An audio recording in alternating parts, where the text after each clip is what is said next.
I think that's it. Yeah. Okay. Great. Thanks, Dirk.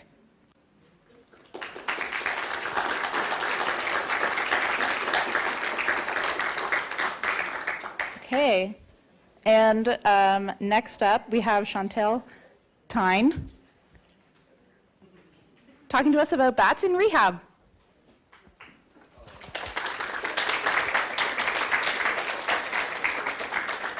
Hello. A little bit daunting to stand in front of this group of people, to be honest. I've been a wildlife rehabilitator for 16 years, and as some of you might or might not know, you actually need 0 credentials to become a wildlife rehabilitator, which till this day still baffles me. And so, I need to have the remote here to make this work. So I want to talk about some of the challenges and obviously really cool things that we do see in rehabilitation. All these pictures are actually bats that we've had in care. So some of the facts about wildlife rehabilitation. So we see about 200 bats a year at our wildlife rehab facility. Most of those are big brown bats that for some reason or another are awake during hibernation. And still it's a wide range of reasons. We are currently very excited to work with Jeff Bowman on a project where we have orally swabbed all our bats that we have in care this winter, and he is going to be working with Sunnybrook, and they will be looking for a viral load of all these bats. So the question I always have, we don't actually know why a lot of these bats are awake. Some of them are because it's mechanical reasons, somebody's doing construction, but a lot of times we just really don't know. So I'm hoping some answers will happen with this research study Jeff is doing. We do see bat versus pet interactions, bat versus human interactions, and then we also get about 12 orphaned bats a year that we see, various species. So this is kind of what happens when we get a bat in from hibernation, or that is awake during hibernation, which is kind of now. So we do a physical exam, we swab them, we band them, and then we house them. One of the things that I didn't put in there is we do actually UV backlight all of our bat wings. I read a research study that says that you're supposed to be able to detect exposure to white nose syndrome. So hundreds and hundreds of bats in. We have not yet found one single one that's been exposed to white nose syndrome, so I think that's a good thing. So when we get bats in early, if they're big brown bats and they're 10 grams and over, and otherwise in good health, we cool them down and we put them back into hibernation. We do quarantine them for 2 weeks, and then we very gently transfer them after 2 weeks into enclosures. We have enough bats in care so we can actually house them by postal code. So we have groups from different areas, and then because maybe this is me anthropomorphizing, but I do feel that they're more comfortable when they're in the company of others. One of my observations is that even though we have these bats cool down to 5 degrees and they are technically in hibernation, I do see the bats move and they do come down and drink water. So we do have fresh food and water available for them because I do actually see them eating and drinking even though they're technically hibernating. If they're under that 10 gram, or if they have something wrong with them, or if there's been an exposure and we're monitoring them for OMAFRA or public health, then we keep them awake, and we do actually, much like they do here, we teach them to eat out of a dish, and so we don't have to handle them every day to feed them. So here are some of our bat pups that we have in care. I actually found the first presentation very interesting on the progression of the babies. Not last year, but the year before, to our very big surprise, we actually got into baby silver bats. That was super cool. It was, this is one of the problems as a rehabilitator, because we are not well regarded in many ways by the scientific community and never really considered. It's very difficult to figure out who you need to contact for what. Unfortunately, the MNR is not the most helpful agency when it comes to that kind of stuff. So I did actually have a conversation with Christina Davey about my silver-haired bat pups because it was kind of unusual, and she agreed with me. So at least we got that. This was a very cool thing as well. We had a mama hoary bat come in with 2 pups. We are really close to Lake Erie, as in we can throw a rock and hit the lake. And so we do actually see a fair number of migratory bats coming through. This was very cool. I actually never found out what was wrong with that bat, particularly she was having a lot of trouble flying, and I'm quite confident it was as a result of these pups. And they were very clingy, and it took them a long time. Actually, we had her in care until those pups were a lot more independent, and then we released the 3 of them together. So it was kind of just one of those cool things that you don't see too often. This was a very sad one. So we ended up actually from a truck that arrived here in Hamilton with a Mexican free-tailed bat that hitchhiked. And I tried my very, very best to move heaven and earth. We actually had a point of origin for this bat, and I just simply wanted to send it back. And the US government would only allow that if I got a permit to move a rabies vector species from every single state this bat had to move through. And unfortunately, this bat was from Texas. And believe me, I tried. I contacted just about everybody that I know. I talked to the curator at the Toronto Zoo, because I soon realized that it was impossible to get all those permits and get them all to line up, because they're only good for a certain amount of days. I tried to find a captive colony of Mexican free-tailed bats in Canada, and I figured then I'll just ship it there, and I couldn't do that either. So unfortunately, I had to end up having to euthanize this bat because I didn't know what to do with it. And again, contacting all government agencies, and quite frankly, nobody was very helpful in this regard. So it was really, it was a sad, I realized it's just a bat, but we all love bats over here, and it's just one of those things. I hate having to euthanize an animal that is otherwise healthy. These are small-footed bats. These 2 that we got in was quite a few years ago now, and we had the absolute pleasure of working with a team of the Ministry of Natural Resource and Forestry, and these bats got trackers, and they were tracked back to where they were roosting. This was actually late November, and we were able to track them. That's a site that you guys are a lot familiar with. For me, that was my first ever. As a wildlife rehabilitator, one of the fears, even I've been doing this for 16 years, I still have, is that I accidentally misidentify a species. Certain species of animals, there are certain species of bats I've never seen that are native to Ontario. This was my first time ever seeing eastern small-footed bats, and what actually got me, I did a forearm measurement on these bats, because I looked, obviously they're quite tiny, and I thought, oh, these must be little brown bats, and then the forearm measurement didn't quite measure up, so to speak, and so then I asked somebody that I knew, like, hey, anyways, we ended up landing on this being eastern small-footed bats, and then I opened a box about, I think, 3 weeks ago now, and went, oh my goodness.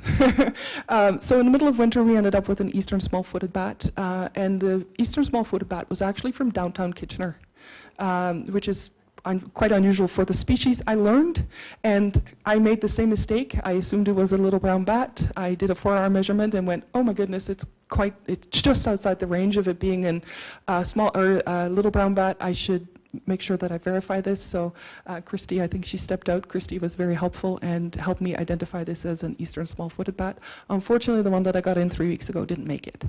And so it's at the Canadian Wildlife Health Cooperative right now for necropsy. So very appreciative of Christy's help, because again, at that point, you need somebody to help you out, because I actually think in wildlife rehabilitation, a lot of animals end up either getting released or end up in cadaver freezers, and a lot of issues, problems, and unusual cases end up that way because they're not properly identified as being an issue or something that should be brought to the attention. As an example, slightly off topic, quite a few years ago now, I had 2 snapping turtles in that were both horribly sick, and I had just sat through some presentations in the United States on ranavirus, as well as herpes in turtles, which hadn't really been found in Ontario. And I had to jump up and down, slam my fist on the table, scream at people going, hey, you need to pay attention to this. This is a big deal. And everybody tried to placate me and told me, you know, be quiet. I got some cooperation from the Canadian Wildlife Health Cooperative. I had to actually euthanize one of the turtles to actually get it tested. And it took 12 months to the day to get a result back because the testing was so difficult, and it turned out to be the first ranavirus positive snapping turtle ever. And so sometimes it's very, I know how much frustration I had going through that. I'm like, I know this is a big deal. Somebody listen to me. Again, I'm picking on the MNR here. I actually did notify the MNR that we had a Rana positive snapping turtle, and the person that I was to report to, we have a condition on our authorization that says we have to report diseases that we find that can possibly be a threat to the species. The person that I was to report to told me it was really not a big deal and I shouldn't worry about it because she'd never heard of ranavirus before, so therefore it couldn't be a big deal. So at that point, Christina was still working at the MNR, and I called Christina and I said, hey, you really should disseminate some information to your field staff, which she ended up doing. But yeah, so that was a very frustrating situation. And so whenever people do give me some time, like Christy did a few weeks ago, I'm very appreciative of people actually taking the time and responding. Because I do think, you know, I didn't know that it was a big deal to find an eastern small-footed bat in a very residential area. It was found just outside somebody's back door on the ground. And I guess she was telling me there's been no records of them actually roosting in human structures, as human habituated structures, I should say. So it was kind of an interesting one. Unfortunately, the bat passed away. So this was an interesting one too. This is quite a few years ago now too. I actually assumed this was my first case of white nose syndrome. And I sent some pictures to the Canadian Wildlife Health Cooperative. I euthanized the bat on arrival because I didn't think there was any coming back from this. And sent some pictures to Canadian Wildlife Health Cooperative, and I was told this is not really what white nose syndrome looks like. So I sent them to cadaver, and the final report literally read fluke fungal infection. So I guess it was a fluke infection that just went completely awry. I have never seen it since. I don't know if anybody else has seen anything like this. It was found outside of a jewelry store on the ground. So this we see a lot. Let me see. To your left, that's a bat that was stuck in a glue trap that somebody tried to remove and read online that you use vegetable oil to do that. The bat on the right was a bat that was excluded from somebody's property, and they used caulking to close up the holes, and the bat was desperate to get back in and crawled through the caulking. We see this a lot. I say a lot, maybe 6-7 times a year we end up with bats from glue traps, or the whole caulking incident is actually also not uncommon. I have yet to find a good resolution to the caulking issue. I tend to euthanize them, particularly when they're that covered. I can't figure out a compound that I can remove that with that is safe. The glue trap, we do remove them. I usually sedate them when I do that. And it's just, you just sit and it just takes a lot of time. They don't end up looking like that, by the way. We don't bath them in oil. So some of the challenges that we face in rehabilitation, again, no credentials required, so it's a learning curve. And then a lot of the information that's floating around out there is questionable at best. So there isn't a really great manual that you open up and you just, okay, this is how you do this. So all the information that is out there needs to really be evaluated with how valid it is. I do have a degree in animal nutrition, and I'm not actually originally from here, so my degree is from across the pond. But it's valid to some degree. So we don't actually feed mealworms a whole lot. We do use them as an enrichment tool, but we actually have a paste that consists out of several components, and I actually find the bats do a lot better on that than they do on just mealworms, even gut-loaded mealworms. Housing has been an issue. I've been experimenting with different things. We are actually literally just putting spades in the ground to build a brand new wildlife hospital. And I was very happy to see the captive colony here at McMaster giving me some ideas on building rooms for our bats. You know, the periods of activity and inactivity, like I mentioned, even though some of the bats are hibernating, I know they're hibernating, I still see them move around and I see them climb down to drink water and eat.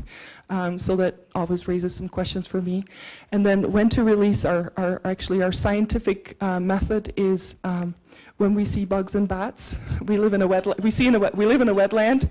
So when we see bugs and bats, then we figure it's pretty safe. So we pick a low wind night.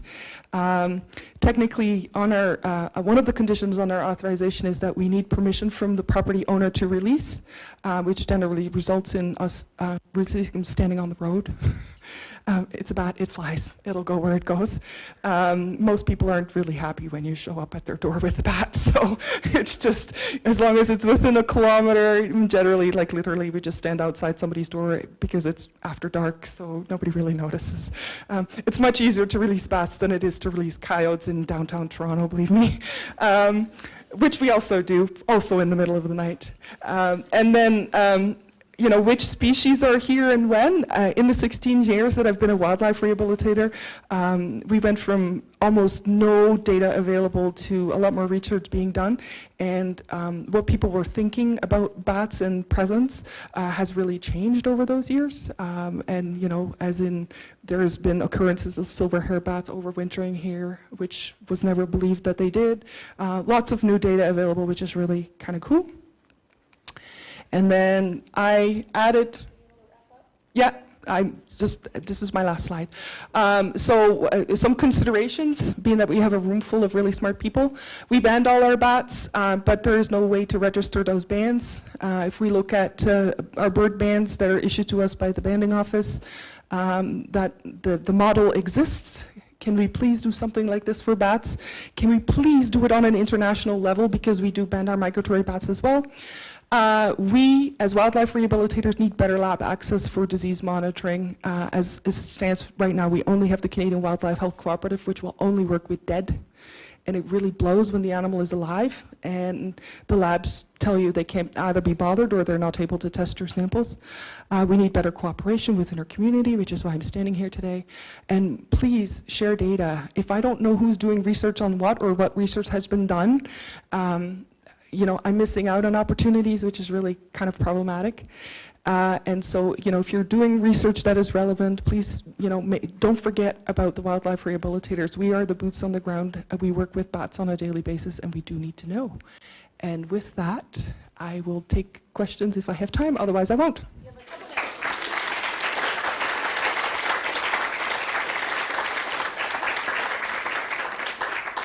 Yes, go ahead.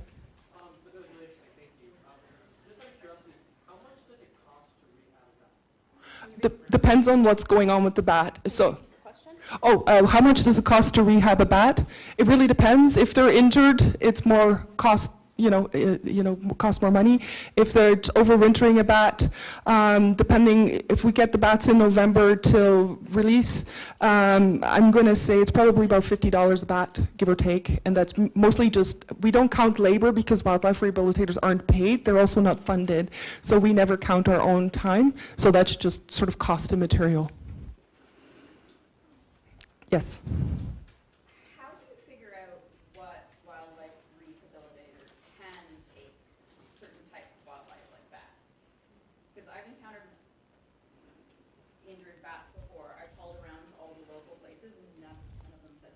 The Ministry of Natural Resources and Forestry has a list of wildlife rehabilitators on their website.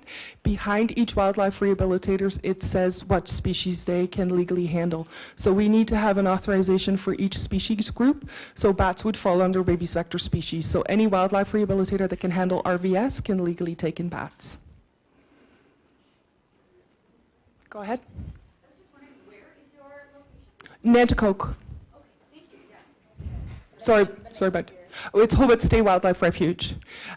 If I can add one tiny thing, we bought 49 acres of provincially significant wetland and forest last year, and we are going to actually do some acoustic monitoring on our property. If anybody wants to help out,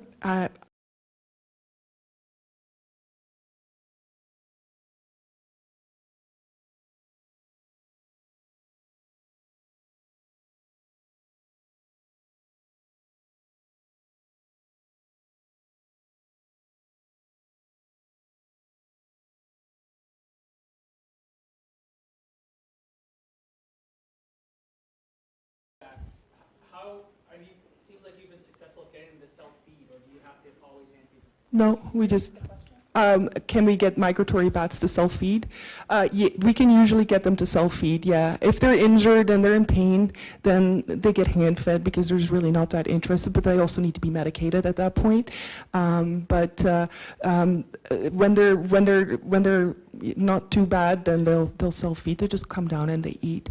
The wind turbine injured bats, because we do have wind turbines in the area, is a whole different ballgame. It's a whole presentation on its own. Thanks, Chantal.